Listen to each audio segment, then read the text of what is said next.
Bab 128, Api Petir, 1. Jangan lupa like dan subscribe, agar kami makin semangat upload lebih banyak. Tuan Eugene. Apakah Anda tidak akan bangun, Tuan Eugene? Mer mengguncangnya. Aku bangun, jawab Eugene saat dia melompat dari tempat tidur. Dia bukan seseorang yang biasanya tidur terlalu lama. Itu adalah hal yang berbeda jika dia sedang berkemah, tetapi ketika dia tidur di tempat yang sudah dikenalnya di mana tingkat keamanan tertentu terjamin, maka dia akan selalu bangun sebelum fajar. Dia benar-benar bangun sendiri, meskipun tidak ada yang membangunkannya. Namun, seseorang mulai membangunkannya beberapa hari yang lalu, meskipun Eugene tidak memintanya. Apakah kamu tidur dengan nyenyak? Mer sedang berdiri di samping tempat tidurnya ketika Eugene menoleh, menggosok matanya yang kering. Setelah melirik jam dinding yang panjang, Eugene turun dari tempat tidurnya dan berkata, "Sudah kubilang kamu tidak perlu membangunkanku. Kenapa kau membangunkanku? Aku tidak bisa menahannya. Aku bahkan tidak bisa tidur, jadi aku sangat bosan saat subuh." Kamu hidup seperti itu selama ratusan tahun. Kamu pasti sudah terbiasa dengan itu. Saya mendapatkan kebebasan saya dengan susah payah setelah hidup seperti itu begitu lama, jadi saya tidak ingin menyia-nyiakan 1 menit atau bahkan 1 detik pun dari hidup saya. Mer malu-malu tersenyum saat dia mengikuti Eugene.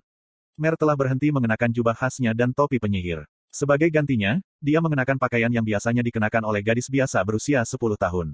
Namun, pakaian itu sendiri sama sekali tidak biasa. Harganya sangat mahal, bukan karena Eugene peduli, karena bukan dia yang membelinya. Tetap saja, saya lebih suka di sini daripada di Akron. Ada banyak makhluk untuk diajak bicara saat Anda tidur.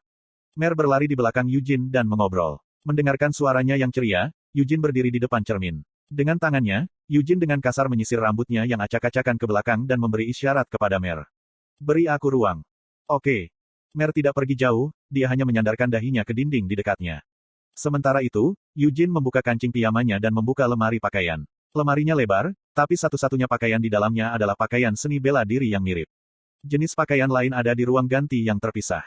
Eugene baru saja mengambil salah satu pakaian seni bela diri dan memakainya, lalu menendang piyama di lantai ke dalam keranjang di dekat pintu. "Kau sudah selesai?" Mer bertanya. "Iya." Pada hari ketika Eugene pertama kali membawa Mer keluar, dia baru saja mengganti pakaiannya tanpa memedulikannya. Wajah Mer berubah merah saat dia menjerit. Setelah itu, Eugene harus melalui proses yang merepotkan ini setiap kali berganti pakaian. Ini diterapkan tidak hanya di Menara Merah tetapi juga di rumah utama dan paviliun Leonhardt. "Apakah Anda tidur nyenyak, Tuan Eugene?" Nina dan para pelayan berdiri di luar pintu. Ketika Eugene tanpa sadar mengangguk, Nina menundukkan kepalanya dan menatap mata Mer. Mer berseri-seri ketika Nina mengedipkan mata. "Lady Ancilla menyarankan untuk sarapan bersamanya di rumah utama," kata Nina. "Kami makan bersama saat makan malam, makan siang, dan sarapan kemarin. Tidak salah jika satu keluarga duduk di meja yang sama." Petik 2. Dia terlalu jelas tentang ini. Eugene terkekeh datar saat dia menggelengkan kepalanya. Sudah seminggu sejak dia kembali ke rumah utama bersama Mer. Awalnya, dia khawatir. Ketika dia kembali dengan 100 elf, Ancilla menghancurkan kipasnya. Dia membiarkan para elf untuk tinggal di hutan pada akhirnya. Namun, menambahkan lebih banyak anggota ke rumah utama tanpa pemberitahuan berarti Eugene secara langsung menantang otoritas Ancilla, nyonya kedua. Hanya beberapa hari sejak pelanggaran pertamanya, tetapi Eugene melakukan pelanggaran lagi. Dia jujur mengharapkan beberapa kritik. Dan lagi. Lady Ancilla adalah orang yang baik. Mer tersenyum saat dia berjalan menyusuri koridor bersama Eugene. "Dialah yang memberiku pakaian ini. Bukan hanya pakaian yang dia kenakan sekarang. Ancilla telah mengubah ruangan kosong di paviliun menjadi ruang ganti. Hanya butuh sehari baginya untuk mengisi seluruh lemari pakaian dengan pakaian Mer. Dia meminta saya untuk mengunjungi rumah utama setiap kali saya bosan selama pelatihan Anda, Sir Eugene. Anda sudah tahu tentang perpustakaan rumah utama, kan? Tentu saja, tidak ada teks ajaib dan Akron adalah perpustakaan yang lebih baik. Tapi, masih banyak buku menarik yang tidak bisa kamu temukan di Akron," jelas Mer bersemangat.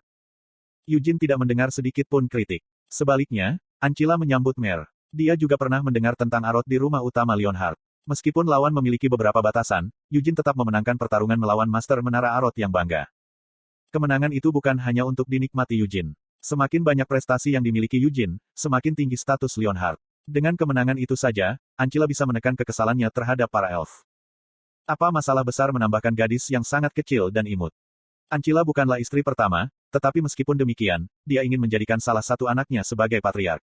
Itulah mengapa Qian dan Ciel menerima pendidikan yang ketat sejak usia sangat dini. Mereka mulai menguasai mana dan berlatih dengan senjata tepat setelah mereka mulai berjalan. Ancilla tidak pernah menyesali strategi pengasuhannya. Dia kadang-kadang sedikit berlebihan, sampai-sampai menggunakan hukuman fisik, tetapi dia percaya bahwa setiap tindakannya adalah untuk masa depan anak-anaknya. Bukannya dia hanya menggunakan tongkat, setelah tongkat, dia selalu memberi anak-anaknya hadiah manis yang mereka inginkan. Namun, terkadang dia berpikir bahwa dia ingin berhenti bersikap tegas untuk sesaat dan hanya menghabiskan waktu bersama anak-anaknya, sebagai sebuah keluarga. Pada saat-saat itu, dia berharap dia tidak harus menghukum anak-anaknya secara fisik karena kesalahan mereka dan malah memeluk dan menghibur mereka dengan cintanya. Dia paling merasakan itu setiap kali dia melihat putrinya, Ciel. Dia lucu dan menggemaskan sejak dia masih bayi. Ancila ingin mendandaninya dengan pakaian yang sesuai dengan kelucuannya dan memberikan boneka dan mainannya sebagai ganti pedang. Dia berharap bisa berbelanja dengan putrinya dan membual tentang dia di pesta sosial. Aku tidak akan pernah bisa melakukan itu dengan Ciel, pikir Ancila. Sebelum Ciel adalah putrinya dan seorang gadis, dia adalah seorang Lionheart. Dia lebih suka pedang daripada boneka sejak awal, dan dia lebih suka menghadiri pelatihan ilmu pedang daripada berbelanja atau pesta sosial. Ancila bangga dengan Ciel. Dia bangga dengan putrinya karena berlatih keras setiap hari untuk kejayaan di masa depan. Itu jauh lebih baik daripada para bangsawan berotak kosong yang terkekeh saat mereka bergosip dan mengoceh orang lain. Tetap saja, bahkan hanya sekali. Dia tidak pernah mengatakan hal-hal itu dengan lantang. Jika Ciel ingin pergi berbelanja atau ke pesta sosial, Ancila akan mengizinkannya. Tapi putrinya lebih tangguh dari yang diharapkan Ancila. Aku benar-benar tidak berpikir bahwa dia akan memutuskan apa yang harus dilakukan dengan masa depannya secepat itu dan pergi ke kastil Singa Hitam, bahkan sebelum kita bisa menghadiri pesta sosial bangsawan ibu kota dengan pakaian bersama. Petik 1. Tidak bisakah kamu pergi lebih cepat? Matahari pagi mulai muncul. Awal musim semi pagi itu sedingin musim dingin. Ancila membungkus dirinya dengan mantel bulu tebal saat dia melihat keluar jendela. Kami melaju secepat yang kami bisa, kata Hazard. Sebagai kapten divisi kedua White Lion Knights, dia terpilih menjadi rombongan Ancila di pagi hari ini. Dia tahu betapa sensitifnya nyonya kedua. Kamu pasti sangat menyukai Lady Mare, iya. Sudah 20 tahun sejak dia mulai melayani rumah utama. Dia sangat setia sehingga tidak aneh baginya untuk bercanda seperti ini. Tentu saja, istri kedua yang sensitif itu tidak pernah menanggapi lelucon itu. Awalnya, Ancila akan membentak, mengatakan jangan katakan omong kosong seperti itu. Petik 2. Dia imut, Ancila menjawab dengan tenang. Ancila jungkir balik untuk Mare, yang terlihat seperti gadis berusia 10 tahun, mungkin karena kedua anaknya telah meninggalkan rumah utama. Mare seperti inti dari fantasi Ancila yang tidak terpenuhi. Mare dengan sopan mengatakan, terima kasih, ketika Ancila memberikan permennya, dan dia menggigitnya dengan wajah cantik. Ketika seseorang memberinya kue, dia tersenyum sangat manis sehingga hati orang-orang di dekatnya sakit. Tidak seperti Ciel yang membenci rok lembut, Mare senang dengan pakaian apapun yang diterimanya. Apakah dia harus tinggal di paviliun? Tuan Eugene membawanya, dan Nyonya Mare ingin tinggal di paviliun. Baru-baru ini terlintas di benak saya bahwa paviliun terlalu jauh dari rumah utama. Bangunan ini cukup tua karena dibangun beberapa waktu yang lalu. Bukankah itu memerlukan beberapa perbaikan? Tentu saja, jika paviliun direnovasi, maka orang-orang di paviliun harus tinggal di rumah utama. Lanjut Ancil. Tidak, perbaikan saja tidak akan cukup. Saya pikir lebih baik menghancurkannya saja dan membangun yang baru tepat di samping rumah utama. Jika dia melakukannya, maka dia tidak perlu naik kereta ke paviliun di pagi hari. Orang-orang di paviliun tidak perlu mengunjungi rumah utama untuk setiap kali makan. Kami di sini, kata Hazard. Gerbong berhenti, dan Ancila dengan sabar menunggu. Pintu harus dibuka oleh orang di luar. Dengan tidak sabar membukanya sendiri adalah kebalikan dari martabat yang dikejar Ancila. Membuka pintu hanya butuh beberapa detik. Dia tidak pernah merasa kesal atau berpikir itu terlalu lama, tapi kali ini. Apakah aku tidak tidur nyenyak?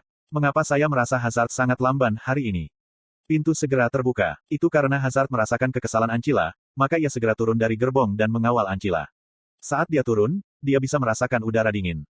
Oh, astaga, Ancila gemetar saat dia dengan erat meraih mantelnya. Dia terlalu manis. Di area pelatihan paviliun, Mare berdiri dengan pakaian luarnya yang lembut. Di sisi lain, Eugene bertelanjang dada saat dia duduk di depan Mare. Dia sepertinya tidak keberatan dengan cuaca dingin. Petik 2. Apa yang dia lakukan sekarang? Ancila dengan tercengang bertanya. Konten iklan. Dia sedang bermeditasi, jawab Hazard dengan tenang. Aku bisa melihatnya. Saya bertanya mengapa dia bermeditasi di luar dalam cuaca dingin ini tanpa pakaian. Ancila juga berasal dari keluarga pejuang yang bergengsi. Oleh karena itu, dia telah mempelajari beberapa seni bela diri sejak dia masih kecil. Tetap saja, dia tidak benar-benar mengerti mengapa dia melakukan hal seperti itu dalam cuaca dingin ini. Jika dia ingin melakukannya, dia harus melakukannya sendiri. Bagaimana dia bisa melakukan hal seperti itu dengan anak kecil? Ancila mengepalkan tinjunya, gemetar karena marah. Nyonya Ancila. Ketika Ancila dan Hazard semakin dekat, Mare berseri-seri sambil melambaikan tangannya. Pemandangan. Ancila mencengkeram hatinya tanpa menyadarinya. Memori Ciel dan Cian memanggilnya, Momi, untuk pertama kalinya muncul di benaknya. Apa yang membawamu ke sini pagi-pagi begini? Ancila segera mengendalikan ekspresinya. Wajah Mer pucat saat dia mendongak, tapi Ancila tahu itu bukan karena kedinginan. Dia juga tahu bahwa gadis menggemaskan itu bukanlah manusia, melainkan familiar yang telah hidup selama ratusan tahun. Oleh karena itu, Mer tidak pernah merasa kedinginan. Namun, hal-hal tentang Mer itu membangkitkan cinta keibuan Ancila. Jadi bagaimana jika dia tidak merasakan kedinginan? Satu-satunya hal yang penting saat ini adalah angin yang bisa dirasakan Ancila terasa dingin. Membersihkan tenggorokannya, dia melilitkan syal berkualitas tinggi di leher Mer dan berkata, "Saya datang ke sini untuk berbicara tentang bagaimana menyambut tamu penting Eugene, karena dia berkunjung hari ini." Dia bukan tamu penting. Eugene membuka matanya. Itu tidak layak untuk diperhatikan, Nona Ancila. Lagi pula, dia hanyalah tamu yang kuundang secara pribadi. Tamumu adalah tamu keluarga Leonhard. Ancila memelototi Eugene. Sementara itu, kedua tangannya sibuk melilitkan syal di sekitar pipi dan telinga Mer. Dan bagaimana mungkin dia tidak menjadi tamu penting? Saya tidak setuju dengan itu. Bukankah dia Master Menara Putih Arot?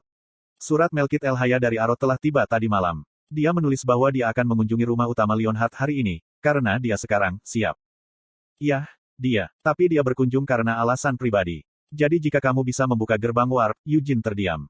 Saya tidak bisa melakukan itu. Sebagai nyonya kedua dari keluarga Leonhard, adalah tugas saya untuk menyambut para tamu. Ancila tidak berniat mundur terkait masalah ini.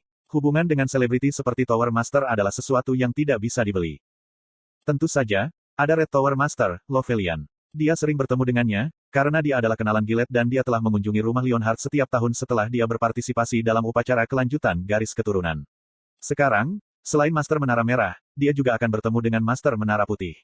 Bahkan jika pertemuan itu dimulai oleh putra angkatnya, Eugene, pertemuan itu bisa menjadi awal dari hubungan dengan Leonhard tergantung bagaimana dia menangani pertemuan ini. Master Menara Putih, Melkit El Haya, dia adalah satu-satunya wanita di antara 5 Master Menara. Tunggu, berapa umurnya? Ancila tenggelam dalam pikirannya sejenak. Jika ingatannya benar, Melkit sudah berusia lebih dari 60 tahun. Tapi aku dengar dia masih cantik. Master Menara Merah, Lovelian sebenarnya juga seorang kakek, tapi dia terlihat seperti berusia 20-an. Aku memang menjaga diriku sendiri, tapi itu tidak seberapa dibandingkan dengan sihir. Saya tidak akan memiliki masalah setidaknya selama 1 dekade, tetapi setelah itu, saya mungkin harus menggunakan sihir. Nyonya Ancila, suara Mer membawa Ancila kembali ke dunia nyata. Terkejut, dia menatap Mer. Dibungkus rapat dengan syal, mata besar Mer berbinar. Ancila hampir saja memeluknya. Mengagumi kesabarannya sendiri, dia berdiri. Sepertinya kamu sudah selesai dengan latihan pagimu. Ayo sarapan di rumah utama. Ayahku masih di tempat tidur, jawab Eugene. Tidak perlu membangunkannya dengan paksa. Sir Gerhard lebih suka tidur sampai siang daripada sarapan pada jam seperti ini. Yah, itu benar, Eugene mengangguk. Sarapan Ancila selalu sederhana, makanan seimbang yang sebagian besar terdiri dari sayuran dan secangkir kopi tanpa gula. Itu akan menjadi sarapannya jika dia makan sendirian, tetapi Mer dan Eugene bergabung dengannya hari ini.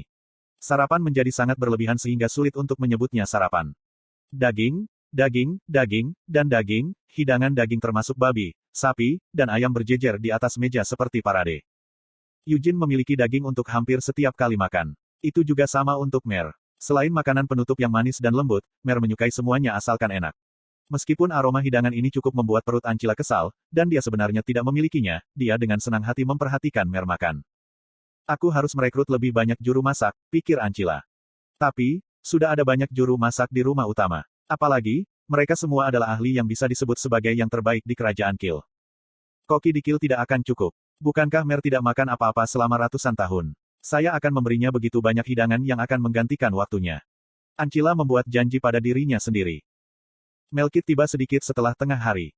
Hai, setelah dia berjalan keluar dari gerbang warp, dia dengan gembira melambaikan tangannya dengan sapaan yang sembrono.